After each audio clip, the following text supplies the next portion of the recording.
Hello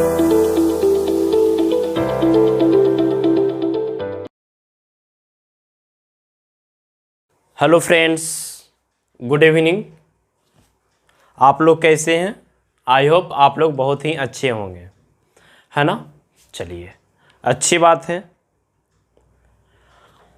हम आज बात करेंगे डायमेंशन एनालिसिस की। किसकी बात करेंगे बच्चों? डायमेंशन एनालिसिस की। डायमेंशन एनालिसिस होता क्या है? ये हमारा यूनिट एंड डायमेंशन का सेकंड पार्ट है। फर्स्ट पार्ट हमारा यूनिट था जो कि हमने कंप्लीट कर लिया। सेकंड पार्ट डायमेंशन आता है बच्चों।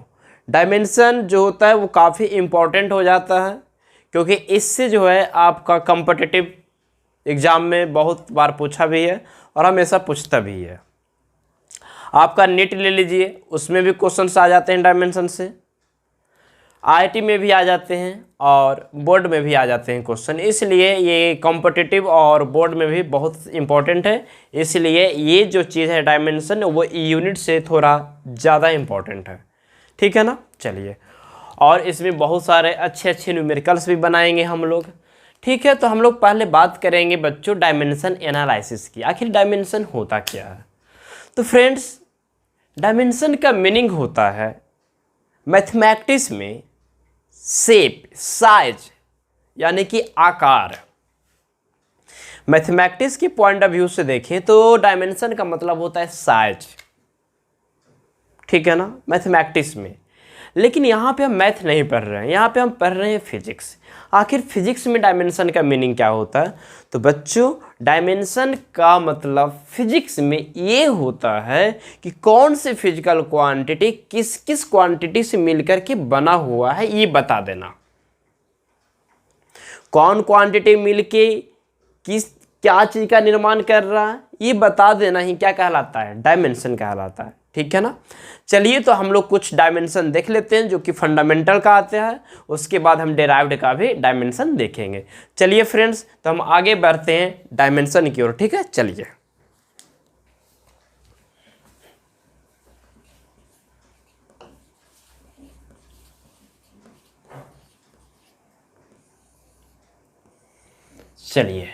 ये हमारा डायमेंशन हो गया। यहां पे हम लिखेंगे फंडामेंटल फिजिकल क्वांटिटी।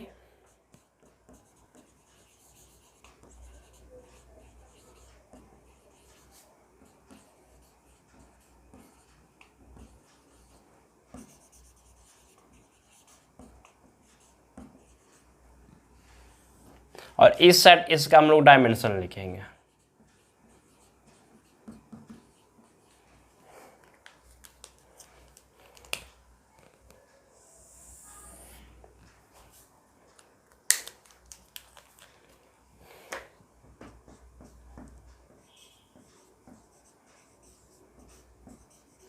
बच्चों, फर्स्ट फंडामेंटल का नाम हुआ लेंथ। जानते हो लेंथ को किससे लिखते हैं? एल से। किससे? एल से। और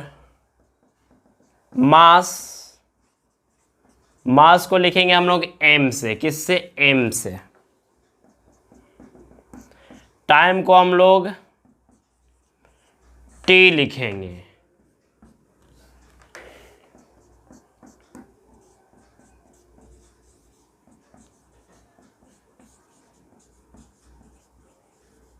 इलेक्ट्रिक करंट को हम लोग ए बोलेंगे या फिर आई बोलेंगे। क्या बोलेंगे? ए या फिर आई।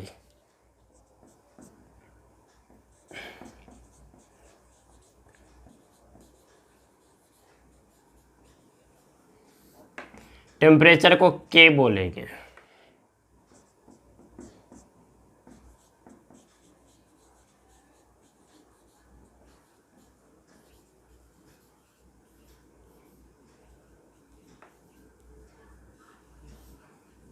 अमाउंट ऑफ सबस्टेंस को हम लोग मोल बोलेंगे।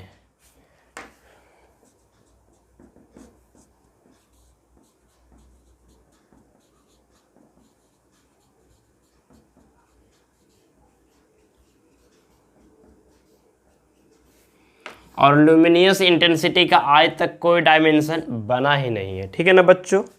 ध्यान दीजिएगा, यहाँ पे हमने डायमेंशन लिखा, कुछ फंडामेंटल फिजिकल क्वांटिटी है। फंडामेंटल फंडामेंटल 7 होते हैं। कितने होते हैं? 7।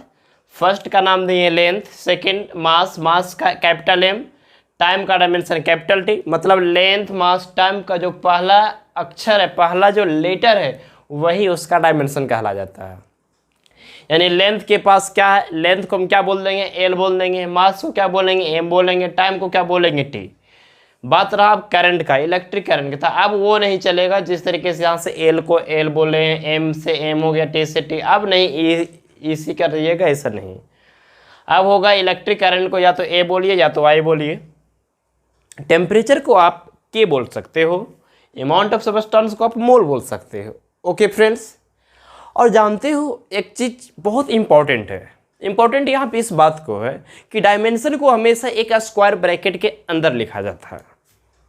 डायमेंशन को हमेशा एक स्क्वायर ब्रैकेट के अंदर लिखा जाता है, ठीक है ना। चलिए, तो यहाँ पे हम एक स्क्वायर ब्रैकेट डाल देंगे। क्या डाल देंगे? Square bracket.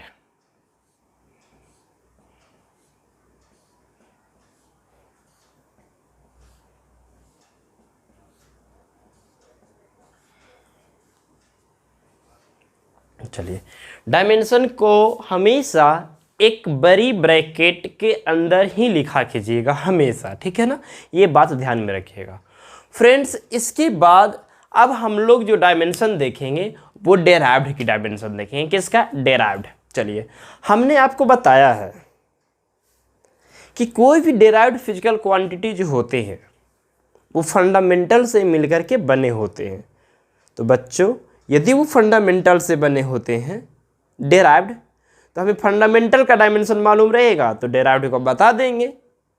क्यों? क्योंकि डेराइव्ड किससे मिलके बना होता है? फंडामेंटल से।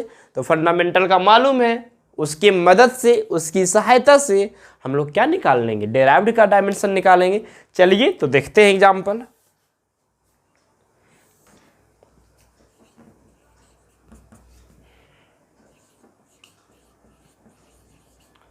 जैसे बच्चों पूछ दिया स्पीड का डायमेंशन। किसका डायमेंशन? स्पीड।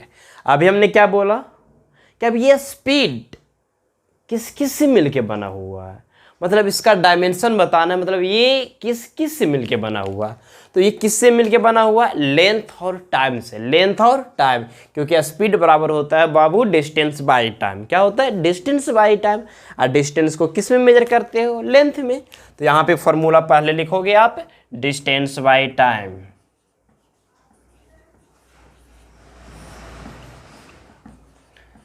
ध्यान दीजिएगा, अब डिस्टेंस यानी कि लेंथ, और लेंथ को क्या मेजर कर रहा है? एल। तो यहाँ पे क्या लिख देंगे हम? एल। और नीचे में क्या लिख देंगे? टी, यानी कि स्पीड आ गया एल बाई टी। बच्चों, डायमेंशन कहता क्या है? ध्यान सुनिएगा। डायमेंशन कहता है कि हम नीचे रहना पसंद नहीं करते। हम नीचे रहना पसंद नहीं करते, हम हमेशा ऊपर रहना पसंद करते। कौन बोलता है? डायमेंशन। कोई ऐसा आदमी आपको मिल जाएगा जिसके पास पैसा नहीं है लेकिन बहुत दिखावा करेगा। अब वो दिखावा करने के लिए क्या करेगा? पैसा कर्जा ले लेगा। पैसा क्या लेगा? कर्ज लेगा, तभी तो वो दिखा पाएगा ना। यानी कि चाहे वो कर्ज ले, दिखाएगा जरूर। तो वही बात यहाँ पे, ये नीचे रहना पसंद नहीं करेगा, ऊपर जाना पसंद करेगा, मतलब हाई लेवल में जाना पसंद करेगा, चाहे वो नेगेटिव में ही क्यों ना हो जाए, ठीक है ना। तो बताइए, इसे ऊपर ले जाएंगे तो ये नेगेटिव में हो जाएगा, तो LT-1। अब इसे ब्रैकेट में बंद कर दिए। बच्चों, कभी कदार आपको इसमें जानते हो क्या छेड़छाड़ मिल जाएगा? इस तरीके से छेड़छाड़ किया हुआ मिल जाएगा, M0 LT-1 मिलेगा। M0 LT-1। तो फ्रेंड्स, टेंशन लेने की बात नहीं है, क्योंकि M0 क्या, किसी की भी पावर 0 कीजिएगा तो उसका वैल्यू 1 हो जाता है। उसका वैल्यू क्या हो जाता है? 1। आपके पावर भी 0 कर देगा, आपका वैल्यू भी 1 हो जाएगा। मेरे पावर 0 हो जाएगा, हम भी 1 के बराबर हो जाएंगे। जिसका पावर 0 उसका वैल्यू 1। और 1 इंटू LT-1 क्या कोई फर्क पड़ेगा? कोई फर्क नहीं पड़ेगा, वो वही का वही हो गया। M0 क्या, आपको इसमें से L और T के अलावा जो है उस सब का पावर 0 लगा लीजिए ना, कोई फर्क नहीं पड़ेगा।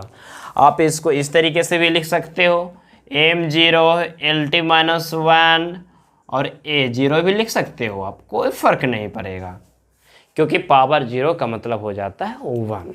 ठीक है ना, क्या हो जाता है बच्चों, 1 हो जाता है। इसलिए ऐसा कभी मिल जाएगा कि स्पीड का डायमेंशन हम बताए LT-1, और कहीं बुक में या किसी के नोट्स में आप देख लिए m0 LT-1, तो टेंशन नहीं लेने का है, नहीं डरने का है कि मेरे कॉपी में तो ये है वो है, ऐसा कुछ नहीं। पावर 0 का वैल्यू 1 होता है। बच्चों अब आगे बढ़ते हैं वेलोसिटी।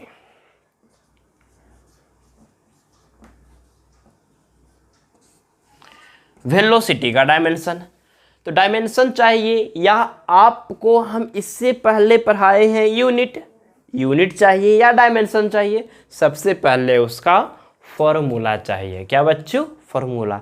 जब तक फॉर्मूला नहीं तब तक यूनिट और डायमेंशन भी नहीं। ओके, ये बात हमेशा याद रखिएगा।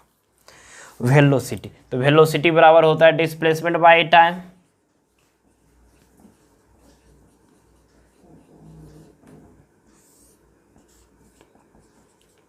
अब बच्चों डिस्प्लेसमेंट एक प्रकार का लेंथ होता है, और लेंथ को हम लोग क्या बोल रहे हैं, एल, और टाइम को टी। ये भाई साहब ऊपर जाएगा क्योंकि डायमेंशन में हमेशा ऊपर जाता है, नीचे नहीं रहता। एक बड़ी ब्रैकेट, स्क्वायर ब्रैकेट। चलिए अब उसके बाद हम लोग एक्सीलरेशन देखेंगे, फोर्स देखेंगे, बहुत सारे क्वांटिटी का डायमेंशन हम लोग निकालना यहाँ पे सीखेंगे। ठीक है ना, तो पहले क्या कीजिए, अच्छे से नोट्स तैयार कीजिए और जल्दी से यहाँ तक राइट डाउन कीजिए, वीडियो को पॉज करते हुए अच्छे से, एकदम समझदारी भरी बातें हैं, यहाँ पे ध्यान दे करके लिखिएगा। ठीक है, जल्दी से। चलिए यहाँ तक कर लेना राइट डाउन। चलिए अब आगे बढ़ते हैं। हमने वेलोसिटी का डायमेंशन देखा, इससे पहले स्पीड का देखा। अब हम लोग देखेंगे एक्सीलरेशन का। किसका, एक्सीलरेशन का। चलिए ध्यान दीजिएगा, नेक्स्ट एग्जांपल हम लोग आगे बढ़ रहे हैं, एक्सीलरेशन।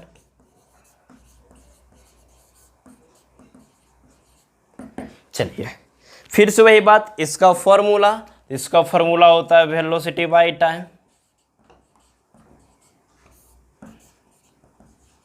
बच्चों आप चाहें तो वेलोसिटी को आप तोड़ सकते हो डिस्प्लेसमेंट बाय टाइम में, तो क्यों तोड़ें, अभी हम काम किए थे ना। वेलोसिटी का क्या लिखे, LT-1, तो यहाँ पे डायरेक्ट हम लोग कर लेंगे LT-1। टाइम का क्या गया, t, ये t भी ऊपर जाएगा तो LT-2 हो जाएगा। क्या हो जाएगा, LT-, ये भी ऊपर जाएगा ना, तो T-1, एक T-1 पहले से, T-1 पहले से, एक T-1 और ऊपर गया, तो जब बेस सेम होता हो तो पावर को ऐड कर दिया जाता है, तो क्या हो गया, T⁻²।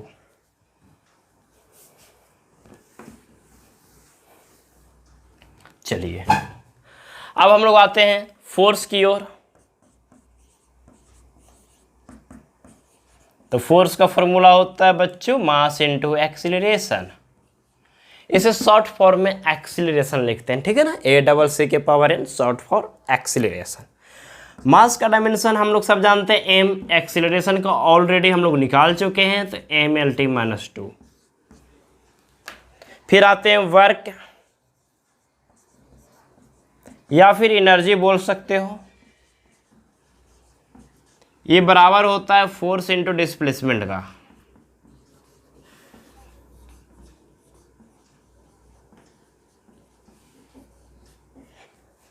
फोर्स का निकाल चुके हो, यहां पे देख सकते हो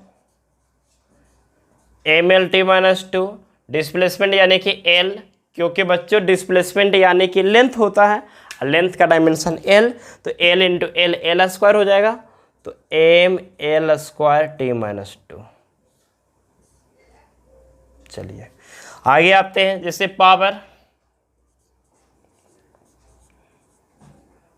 पावर इक्वल टू होता है वर्क अपॉन टाइम। वर्क का देखिए क्या है, m L² divided by t, ये t ऊपर जाएगा, तो क्या हो जाएगा, m L²T-3। ये हमारा किसका निकल गया, पावर का निकल गया। चलिए और आगे आते हैं, मोमेंटम,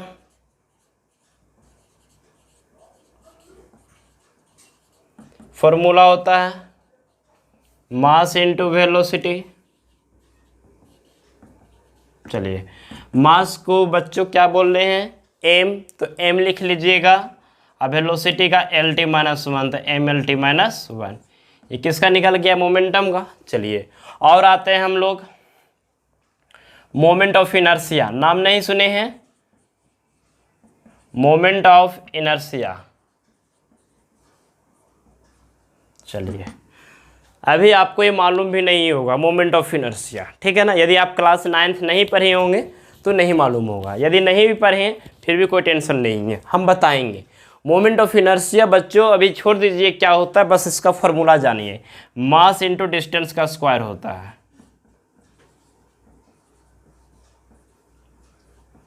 मास इंटू डिस्टेंस का स्क्वायर, तो मास का क्या हो गया एम, मास का क्या हो गया एम, और डिस्टेंस यानी कि लेंथ, और उसका स्क्वायर तो एम एल स्क्वायर। आप चाहे तो इसमें T0 लगा सकते हो, ठीक है ना। चलिए, और आगे आते हैं टॉर्क। टॉर्क नाम सुने हो टॉर्क का, नहीं। टॉर्क जो होता है बच्चों एक तरीके का ये फोर्स का ही रूप है। किसका रूप है, फोर्स। लेकिन ये फोर्स नहीं है, फोर्स का ही रूप है। जैसे फोर्स लगाने से कोई बॉडी स्ट्रेट लाइन पे चलने लगता है, वैसे ही टॉर्क लगाने से कोई बॉडी घूमने लगता है। क्या करने लगता है, घूमने लगता है। चलिए, यानी जहां कहीं भी घूम रहा हो ना, कोई बॉडी घूम रहा हो, जैसे आप साइकिल चलाते हो, तो साइकिल चलाते हो पैडल लगा घुमाते हो ना उसमें, तो वो जो घुमाते हो ना, वो फोर्स वहां पे नहीं काउंट किया जाता है, वहां पे टॉर्क काउंट किया जाता है। क्या काउंट किया जाता है, टॉर्क। चलिए, तो टॉर्क होता है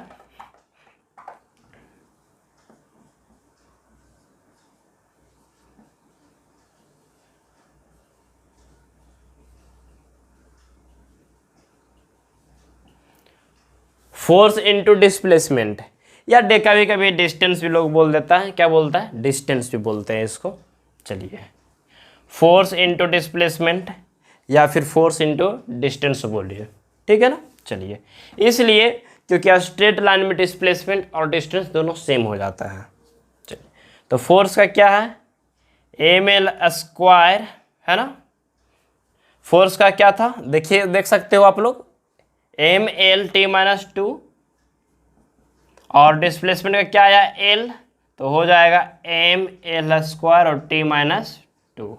चलिए, हम यहाँ पे ये देख रहे हैं कि वर्क और टॉर्क, ध्यान दीजिएगा, वर्क और टॉर्क का डायमेंशन आपका सेम आ गया। देखिएगा, M L square T minus two, M L square T minus two, देख रहे हैं ना फ्रेंड्स। टॉर्क का और वर्क का डायमेंशन जो सेम आ गया। बच्चों, डायमेंशन सेम होने का मतलब ये नहीं हुआ कि दोनों एक हो गया, नहीं। दोनों का क्वांटिटी अलग है, दोनों का नेचर अलग अलग है। अभी यूनिट और डायमेंशन सेम हो गया, इसका मतलब ये नहीं हम लोग सोचेंगे कि वो सेम हो गया, क्योंकि हम सब जानते हैं, क्योंकि किसी की पहनावे से, उसकी चेहरा से उसके बारे में जज नहीं किया जाता, नहीं ना, नहीं किया जाता। उसी तरीके से इसका डायमेंशन और इसकी डायमेंशन सेम होने से हम ये नहीं जज कर लेंगे कि ये दोनों एक जैसा है। जब तक पढ़ेंगे नहीं, तब तक जानेंगे नहीं, तब तक हम ये नहीं कहेंगे कि दोनों सेम है। लेकिन हाँ, इतना कह सकते हो अभी कि टॉर्क और वर्क का डायमेंशन सेम है, न कि क्वांटिटी। ठीक है बच्चों, तो जल्दी से यहाँ तक राइट डाउन कीजिए, वीडियो को पॉज करते हुए जल्दी से। चलिए फ्रेंड्स, आगे बढ़ते हैं। हमने बहुत सारे एग्जाम्पल्स देखा, बहुत सारे डायमेंशन देखा। डायमेंशन निकालने का एक मूल मंत्र ये है कि आपको उसका फॉर्मूला आने चाहिए। यदि बच्चों आपको यूनिट एंड डायमेंशन चैप्टर में कोई दूसरे क्वांटिटी का डायमेंशन पूछ दिया जो हमने नहीं बताया, तो टेंशन लेने की बात नहीं है, नहीं डरने की बात है। इसलिए बच्चों, क्योंकि हम जिस चैप्टर में अभी हम हैं वो चैप्टर पूरे फिजिक्स का यानी कि क्लास 11th का भी आपका फर्स्ट चैप्टर है। और ये फर्स्ट चैप्टर में हम लोग यूनिट एंड डायमेंशन निकालना सीखते हैं। कब? जब फॉर्मूला दिया जाएगा तब। विदाउट फॉर्मूला आप लोग यूनिट एंड डायमेंशन नहीं निकाल सकते हो अभी।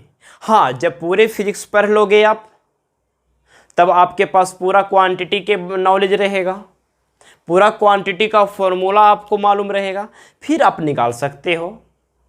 लेकिन अभी हम जिस चैप्टर में हैं, जिस पोजीशन पे हैं अभी, उस पोजीशन पे सिर्फ हम डायमेंशन निकाल सकते हैं यदि फॉर्मूला मालूम रहे तब। तो बच्चों, हम आपसे रिक्वेस्ट करते हैं कि आप अभी डायमेंशन को रटिए नहीं डायमेंशन को याद रखिए। बस डायमेंशन निकलता कैसे है ये प्रोसेस को याद रखिए। कोई क्वांटिटी आ गया जो डिराइव्ड है उसको फंडामेंटल में तोड़िए, और फंडामेंटल में तोड़ेंगे तो उसी सातों में से किसी ना किसी में मिलके बना हुआ रहेगा। और सात क्या, डायमेंशन तो 6 का ही हुआ ना, एक का तो डायमेंशन था ही नहीं। डायमेंशन कितने का हुआ? 6 का। तो हमें बस वो 6 याद रखना है, उसके अलावा कुछ भी नहीं अभी। और यूनिट के कंडीशन में वही सीजीएस में क्या होता था, एफपीएस में क्या होता था, एमकेएस में क्या होता था और एसआई में क्या होता था। जैसे सीजीएस में सेंटीमीटर ग्राम सेकंड हुआ, बस ये याद रखना है कि लेंथ को सेंटीमीटर बोला, मास को ग्राम, टाइम को सेकंड, बस ये याद रखना था।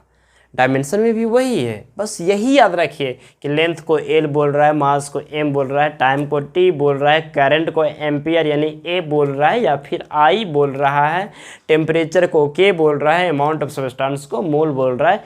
ये याद रखिए, इससे ज़्यादा कुछ नहीं।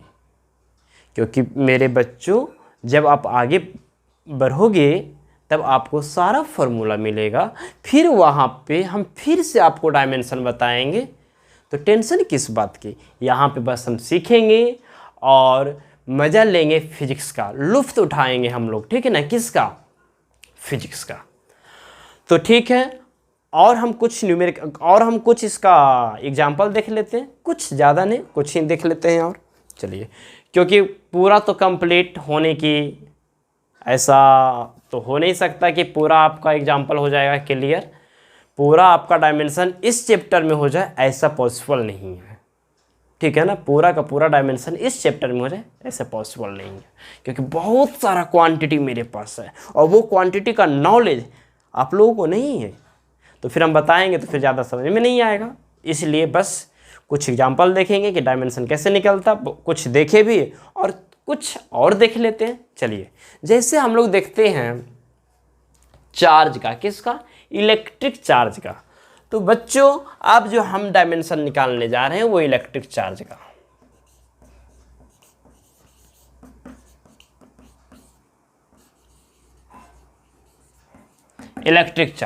इलेक्ट्रिक चार्ज होता है बच्चों इलेक्ट्रिक करंट इनटू टाइम।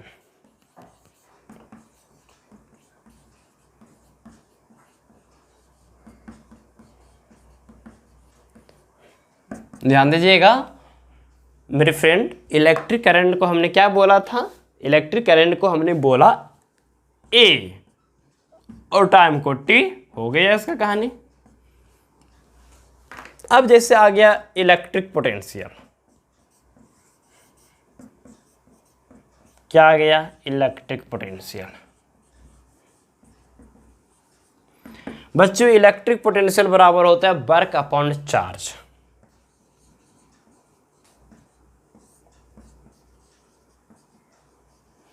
तो देखिएगा, आप कॉपी में पीछे देख लीजिएगा, हम लिखे हुए वर्क को ml² t-2 और चार्ज को अभी आया हुआ at। तो फ्रेंड्स क्या बन जाएगा? ml² t-3 a-1 हो जाएगा, क्योंकि डायमेंशन में नीचे रहना पसंद नहीं करता। तो ml² एक टी नीचे से ऊपर गया और पहले से -2 था प्रेजेंट, तो एक माइनस और जाने से -3 हो गया, a-1 हो गया। चलिए, अब आते हैं इलेक्ट्रिक फील्ड।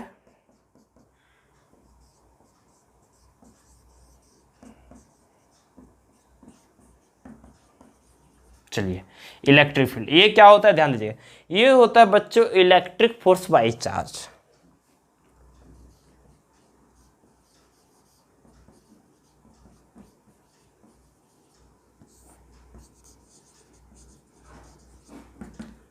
बच्चों इलेक्ट्रिक फोर्स हो, मैग्नेटिक फोर्स हो, ग्रेविटेशनल फोर्स हो, कोई भी फोर्स हो, फोर्स का डायमेंशन वही होगा mlt-2।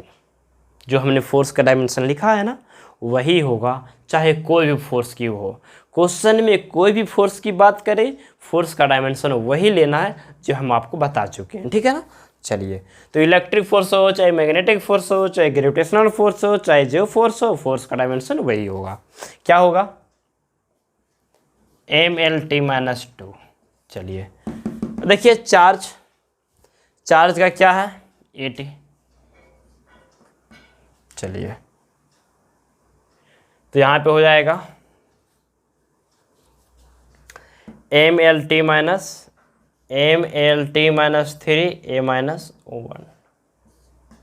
आया क्या समझ में। फील्ड बराबर इलेक्ट्रिक फील्ड क्या हो गया, electric force by charge, mlt-2 किसका हो गया, फोर्स का, अब बाई at हो गया आपका चार्ज का, यानी mlt-3 फ्रेंड्स, अब हम लोग जब हम आगे बढ़ेंगे, आगे पढ़ेंगे पूरे फिजिक्स, तब हम पूरा डायमेंशन देखेंगे और यूनिट भी देखेंगे। यूनिट और डायमेंशन हम आगे देखेंगे, डायमेंशन हम यहीं तक रहने देते हैं। बच्चों डायमेंशन जो हो गया चैप्टर आपका कंप्लीट हुआ, लेकिन अभी आपको इसमें पढ़ना बाकी है। कहेंगे कि कंप्लीट भी बोल रहे हैं और पढ़ना बाकी भी है। तो मेरे फ्रेंड्स, जो सिर्फ 11th के लिए हैं, वो ये नहीं सोच रहे हैं कि हमको IIT करना है या मेडिकल करना है, उनके लिए यहीं तक कहानी है, उनके लिए यहीं तक राम कथा है, आगे नहीं। अब आगे यदि पढ़ना है तो वो सिर्फ वो पढ़ेंगे जिनको IIT करना है और मेडिकल करना है। लेकिन फ्रेंड्स, हम आपसे ये भी रिक्वेस्ट करेंगे कि पढ़ाई, नॉलेज सिर्फ नौकरी यानी कि इंजीनियर और डॉक्टर बनने के लिए नहीं पढ़िए। फिजिक्स को आप अपने दैनिक जीवन से जोड़ सकते हो यदि आपको इसका कॉन्सेप्ट मालूम रहेगा तो हम फिजिक्स को किसी भी कॉम्पिटिटिव से लेके तुलना नहीं करेंगे। हम फिजिक्स को सीखेंगे, जितना हो सके उतना फिजिक्स सीखेंगे, चाहे जो हो जाए हम सिखाएंगे और आप सीखेंगे। बस ये होने चाहिए, बस आपका ये हो कि सर आप सिखाइए, जितना पढ़ाएंगे हम पढ़ेंगे। आप रेडी हो, हम भी रेडी हैं आपको सिखाने के लिए। बस आप रेडी रहिए सीखने के लिए, हम सिखाने के लिए रेडी हैं, ठीक है ना बच्चों। तो क्या है कि यहाँ तक हम डायमेंशन आज छोड़ते हैं और इसमें एक हम छोटा सा नोट देखेंगे। क्या देखेंगे, छोटा सा नोट्स क्या होगा, ध्यान दीजिएगा।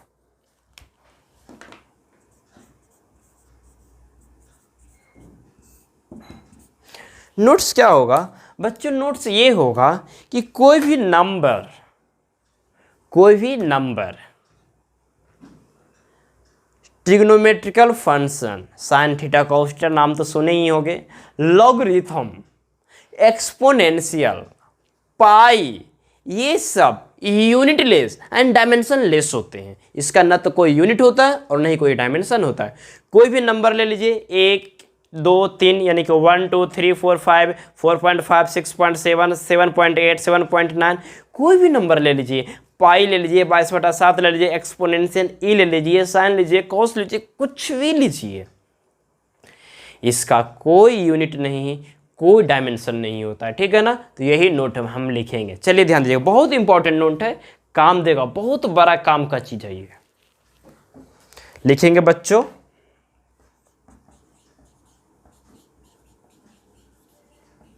Any numbers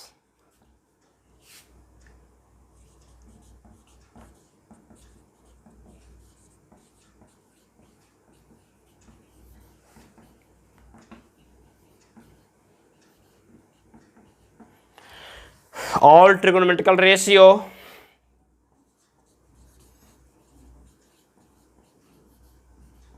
exponential log and pi are unitless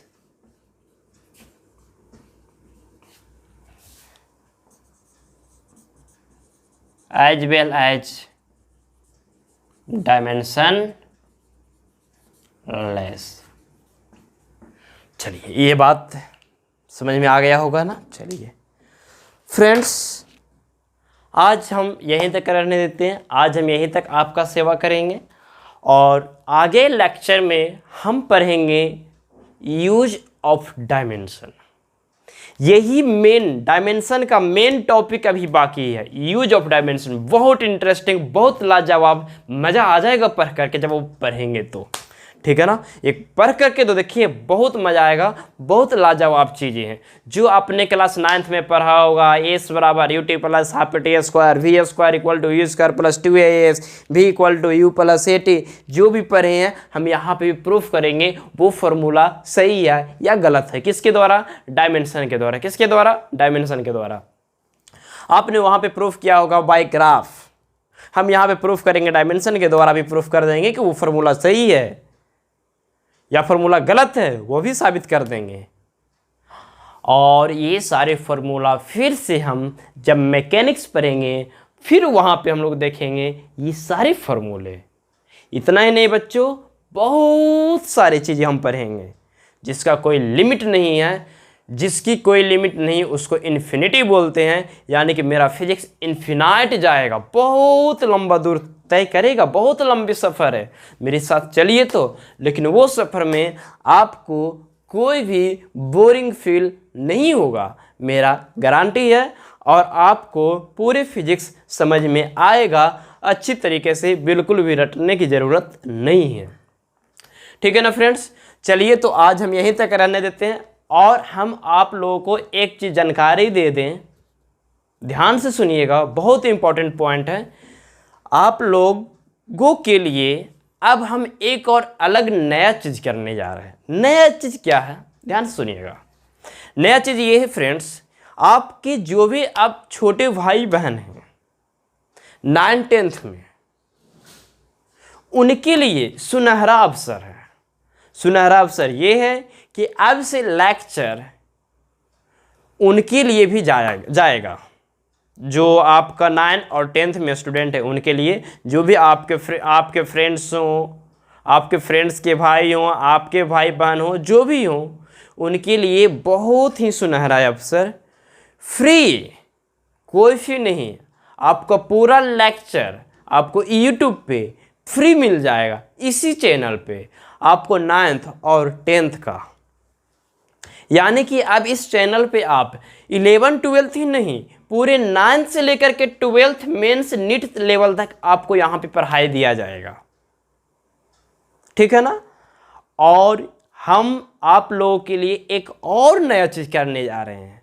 जो बच्चों हिंदी मीडियम से बिलोंग कर रहे हैं, हिंदी मीडियम वाले स्टूडेंट को भी हम दिल से सलाम करते हैं, क्योंकि वो बच्चों जो हैं हमारी मातृभाषा को बना करके रखे हुए हैं।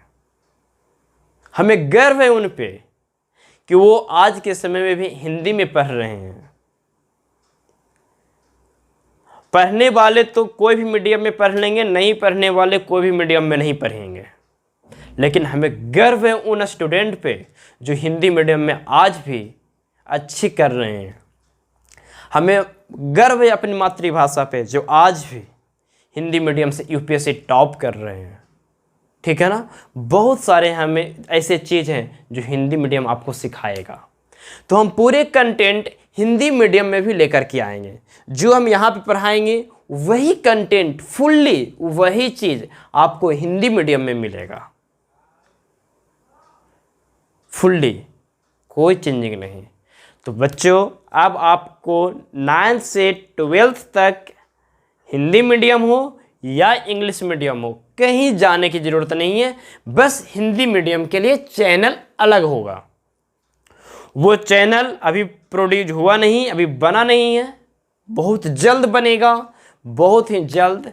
आप लोगों के लिए बहुत ही सुनहरा अवसर है और ये अवसर को आप भुलाएं नहीं। ठीक है ना। चलिए ठीक है, तो आज यहीं तक रहने देते हैं। ठीक है, तो आई होप यहाँ तक समझ में आया होगा। अब मेरी बातों भी आपको समझ में आया होगा, और यदि समझ में आया हो तो आप मेरे वीडियो को लाइक करें और मेरे चैनल को अपने फ्रेंड्स के साथ, अपने भाइयों के साथ क्या कीजिए, शेयर कीजिए, ताकि अब आपको 9th से लेकर के पूरे 12th तक कहीं जाने की ज़रूरत नहीं है, वो यहीं पे सारा कुछ उपलब्ध है। ठीक है ना, चलिए ठीक है, इसी तरीके से आगे बढ़ते रहिए। जय हिंद।